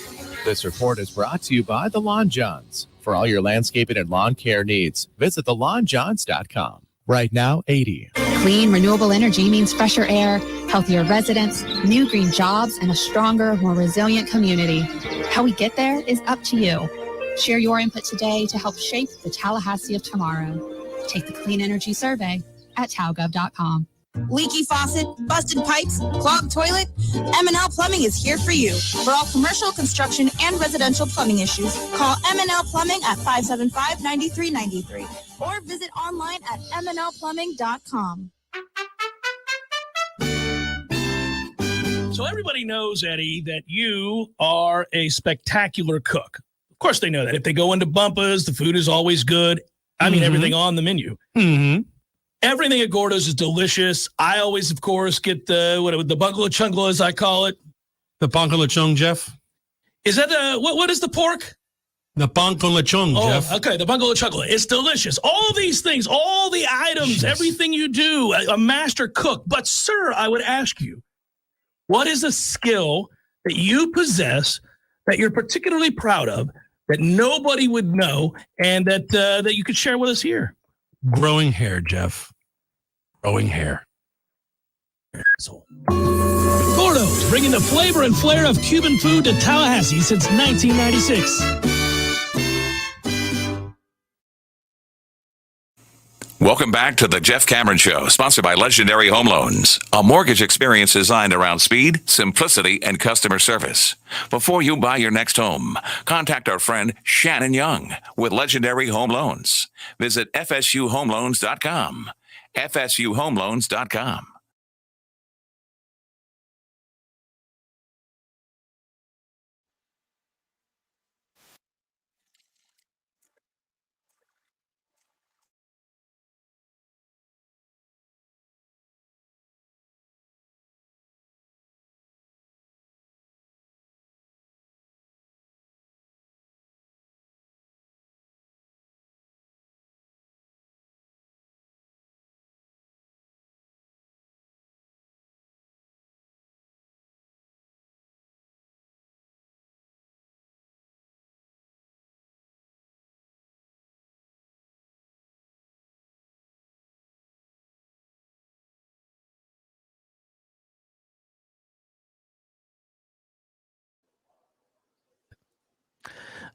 But honestly, I always think our fans tend to take things in the worst possible way. They perceived slights are everywhere to my fellow Noles at all times. And they have rabbit ears for them. They're listening for that bastard that dares speak ill of Florida State. And they seek them out all over the internet. Like some dumbass town idiot in Kansas has a negative thought about FSU, and we will overwhelm that bitch on Twitter. Within seconds, they'll post where he lives. It's nuts. So I always laugh at that. There's always this massive leap from our fan base where they're like, well, this son of a bitch probably hates the country too. I mean, it's crazy how they go. I mean, it's nuts. Isn't that the nature of Twitter/X.com, though? It's the stage that never existed for the idiot from Duncanville, Kansas to get 500 likes and be seen. Yeah, I always laugh. I'm like, easy, man, easy. What do you care what that guy has to say? He's nobody. Yeah, a PSA for the folks driving down. Apparently 75 is a bit of a mess. The wife just got rerouted through Ocala, had to come off the road and go through Ocala and come back on. So safe travels, everybody. Man, come on now. I've got a lot of traveling to do today. I don't need all this. Get it together out on the roads. Jeff's driving. Doesn't matter about the rest of y'all. I'm driving later. Let's get it together. You know enough cops. Where the hell is your police escort? Do we know any state troopers? I do, but I don't think they're going to give me a police escort to Gainesville and then back over to Orlando. It's you. Of course they will. I wish. Troy Knoll, Jeff and Tom, happy game day weekend. Did you hear what the LSU coach said about us in the game this Sunday? And then he adds clown. See, this illustrates my point. No. I did he predict that LSU's going to win? Coaches tend to do things like that, especially if they're talking to their fan bases. I don't know what to tell you. Did he? I guess he did say that. He told somebody that they were going to kick Florida State's ass. Oh, really? Okay. I think he said. I still haven't seen what he said because it didn't interest me. But I do know that if they're speaking to boosters and or fans of the team, they tend to get a little excitable. We're going to beat the hell out of FSU. All right. Maybe he said, for the first time in my life, I'm going to out-coach Mike Norvell. I swear this time it's going to happen. This is going to be the time. What's funny about it is that, again, this gets coaches these days in the era of the internet in trouble because a lot of times it used to be you could go and speak to a crowd of like-minded folk who you're trying to get riled up for the game and say things that are provocative about another team, another coach, another player, their fans, the result of the game, etc. And it kind of just stayed in that room amongst your base, right? Everyone's like, yeah, they do suck. I agree. I hate them. And then, that's the way it worked. But now it's like, man, Brian Kelly said something negative about Florida State, and then it becomes this big deal. Yeah, that's part of it, right? I think with our culture, maybe this is the society rant of Libations Friday, but we really go from I disagree with him to I hate him. Really fast. Yeah. It's accelerated very quickly. I've watched it happen with listeners of the show. I really liked you too yesterday when you said that thing that I didn't like. And then that's where you're like, okay, what are you going to do? That reminds me of the guy who came for the 1270 pregame shows for years. Yeah, but he never waited for me to get there. No, he always came by and said, he said, he's a coward. He's a coward. And every time I would tell him, well, next week he'll be here at this time. And the guy would show up an hour after you were gone. Yeah. And then he'd yell, I'll be here, buddy. That's where I'll be. I don't know what he said. He may have tried to get his fans all pumped up, and that's fine. And listen, I don't really think there's such a thing as message board material. It works amongst fans. It does work amongst fans. But really, generally speaking, we get about 3 plays into a game. It's really not there. It's just not there. You're trying to execute at warp speed, by the way. And it's a violent, fast game. You don't have time to think. Now, what was it he said? You just don't. You can use it. You can, allow me to retort after the game. You can certainly do that. You can say, you can rub it in their faces. But in game, it doesn't really matter. It doesn't change the week. Well, in game, Brian Kelly will say something even more stupid, like he's trying to land the McKay line about the execution of his players, or he'll talk about his family or some such thing. Yeah. Well, it does. I will say this. I do think it matters. I'm trying to figure out who is this game more important for. That's a better question, a more interesting discussion here. I'm trying to think who does this matter more for? And I think it's more important for Mike and for Adam and for this program. I do. I think this game is more important for FSU than LSU. Yes, 100%. It certainly is. Because the narrative around this game is we know we're better. We know we've come a long way in a hurry. We know we're on the cusp of being very good for the foreseeable future. All the evidence points to that. What you want to identify in a game like this is how good are you? Where in that good spectrum are you? Are you elite already, or are you just good, but not quite there at elite? Well, they haven't won anything. I keep saying this, and I've brought this up many times. It was absolutely critical to the prolonged success of the Mike Norvell era and to the staff and to recruiting and to any future success that they have the season and that they take the step a year ago that they did. They had to do that. I actually went as far as to say they were dead men walking if they didn't. And I'll stand by that. I believe, most assuredly, I believe, that if last year's team went 6-6 and did not rebound after those 3 straight losses to win out, Florida State would find themselves, and Mike Norvell in particular, would find themselves in dire straits because of the impact it would have on recruiting and your inability to get turned around. I say it all the time, something I've learned. It took a while. I had to mature a little, had to see a lot of things play out. Good coaches, good football coaches get fired all the time. Some of it has nothing to do with your acumen for the game.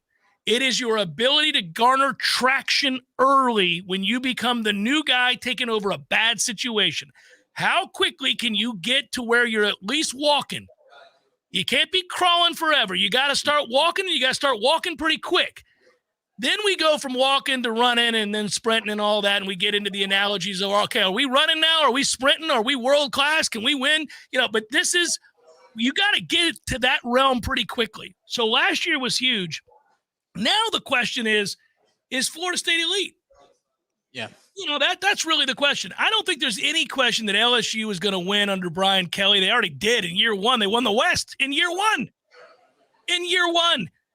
That guy wins. They've got a ton of money. When they're operating at peak efficiency at LSU, the coaches win national championships, one after the other. The last 3 head coaches at LSU have won the national championship.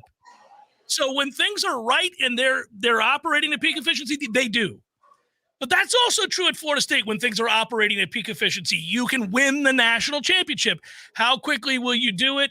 Well, LSU is secure by the fact that they're going to make money hand over fist because of the conference they're in. We're not right now. We're a little concerned. We've got to play way up here and become elite quicker and sustain it. So that's why you feel the added pressure. I really do think this is a bigger game. Now, if they lose the game, is the season lost? No, it's not. It's not. Our fans will think so, but it's not. How you lose matters, and we'll discuss it. How you win matters, and we'll discuss it. But I think Florida State, this is a bigger game for Florida State. Yeah, agreed. I'll put it succinctly. LSU's ahead of schedule. In their first year, they win the West. They beat Alabama. Okay. If you're an LSU fan, you are in love with the trajectory of your program. For us, there was COVID, a bad roster, a rotten locker room in terms of culture. You had to fight through all those things, and you finally emerge. You're breathing for air in your 3rd year. So you're kind of still maybe a little behind schedule or just on schedule. The question is, can you get ahead the way LSU already is? If you win this game and you look good doing so on Sunday, you're back ahead of schedule pending the Clemson result, and that's the next big one. Yeah, and I will say that I think as far as Florida State goes, a win here just solidifies the sense that this collective fan base has, which is that Florida State skipped a step, and they are already worthy of being talked about in this way. I think that's what that does. If they don't, I will tell you that, again, we get back to how this game plays out. Is this 38-35 and a lot of fun and you play well, but it comes down to the wire? Or is this, you get beat badly by a couple touchdowns and it's a wake-up call that you're still not deep enough from a talent standpoint? I'll just say this, that the wake-up call for Florida State if they lose this game is going to be on defense. You have documented that, and linebacker as well. Yes. I would agree with you. If it's going to happen, something that pisses you off, it'll happen to the defense. But let's see what they can do with good players, and that way we can judge them once and for all and fairly. Yeah, no, I think that's it. That's where we're at with this. It's fun, though. It's fun. Do we do probables on Libations Friday before the game? You got one more? We can. The one thing I would say is about the hell to the gnaw that we promised. It's going to be only on the pod feed. That's just the way it is these days with the copyright bots that are out there. Even for the late Reverend who created the That's correct. Yeah, it will be on the pod. If you listen to the pod, you will hear us give you the hell to the gnaw team of the week. Tommy, hold it down in Orlando. I'll see you tonight. Take care. Thanks, buddy. See you, brother. I'll see you in a couple minutes for the hell to the gnaw. Yeah, there you go. Cue it up really quick. We got less than a minute. I'm going to rapid fire this baby. Chicago and Cincinnati. Let's go. it's time for, how you say, with the pitching, probables? Wicks and Ashcroft, Cubs Reds Game 2, TBD, Marlins, Nats, Yuri Perez, Jake Irvin, Mariners, Mets, TBD, Senga Time, Rays, Guardians, Tyler Glasnow, Cal Quantrill, Joe Ryan, and Max Scherzer. That's Twins, Rangers, Red Sox, Royals, James Paxton, Jordan Lyles. Let's skip ahead to the Buccos, Cardinals, Mitch Keller, Dakota Watson. No, that's Hudson. Slip of the tongue. Zach Wheeler, Freddie Peralta, Phillies, Brewers. There you go, Matthew. Giants, Padres, Tristan Beck, Michael Waka, Braves, Dodgers. Great game. Max Fried, Julio Urias. That's a look at those that shall reside on the bump. Woo! See you in Orlando, kids. It's going to be a good time. Go Noles. We'll be back on the air on Monday to recap it all. Listen to the pregame show. Watch Warchant TV. Have a great weekend. Be good to each other, all right? Be good. Peace.